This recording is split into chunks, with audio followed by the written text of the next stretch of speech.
முருகா, என் அன்பு பிள்ளையே, அவ்வளவு எளிதில் என்னுடைய பாதத்தை யாராலும் தொட்டுவிட முடியாது. அவ்வாறு நீ தொட்டு விட்டால் இரவுக்குள் அதிசயம் நடக்கும். அதேபோல் காரணமின்றி என்னுடைய பாதம் உன்னுடைய கண்ணில் பட்டு இருக்காது. அதிர்ஷ்டம் இருந்தால் மட்டுமே இதை கேட்கும் வாய்ப்பை பெற்று இருப்பாய் பிள்ளையே. அவ்வாறு கேட்கும் வாய்ப்பை பெற்றால் முழுமையாக கேள். உன்னுடைய வாழ்க்கையில் சில நினைவுகள் உன்னுடைய மனதில் வடுவாய் அமைந்து உன்னை அழுத்தி உன்னை முன்னேற விடாமல் வேதனை என்னும் படிக்குழியில் தள்ளி உன்னுடைய வாழ்க்கையில் நீ முன்னேற வேண்டும் என்ற எண்ணத்திற்கு அது தடையாய் இருப்பதினால் திக்கு தெரியாமல் குழம்பி போய் இருக்கின்றாய். உன் எதிர்காலத்தை நீ யோசித்த முடிவு அவர்கள் யோசிப்பதே இல்லை பிள்ளையே. நீ அவர்களை காயப்படுத்தினாய் என்பது மட்டும்தான் அவர்களுக்கு புரியும். அவர்களுக்கான சூழ்நிலையை புரிந்துதான் நீ முடிவை எடுத்தாய் என்பது அவர்களுக்கு புரியாது தங்கமே. அதை எதிர்பார்த்தால் கடைசியில் நீதான் காயப்பட்டு நிற்பாய்.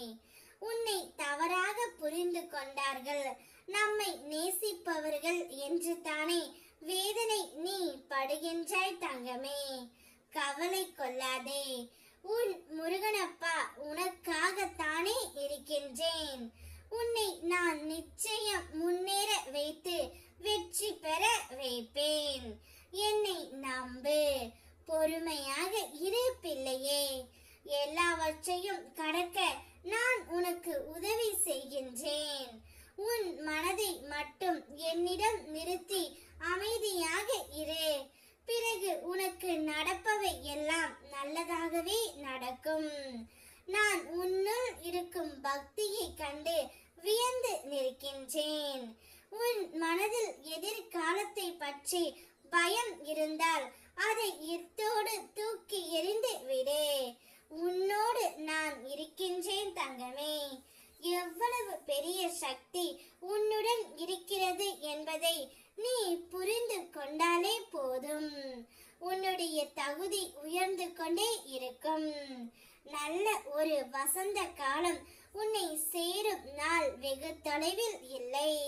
உன்னை எல்லா சூழ்நிலைகளிலும் உண்மையை நான் எடுத்து உரைப்பேன்.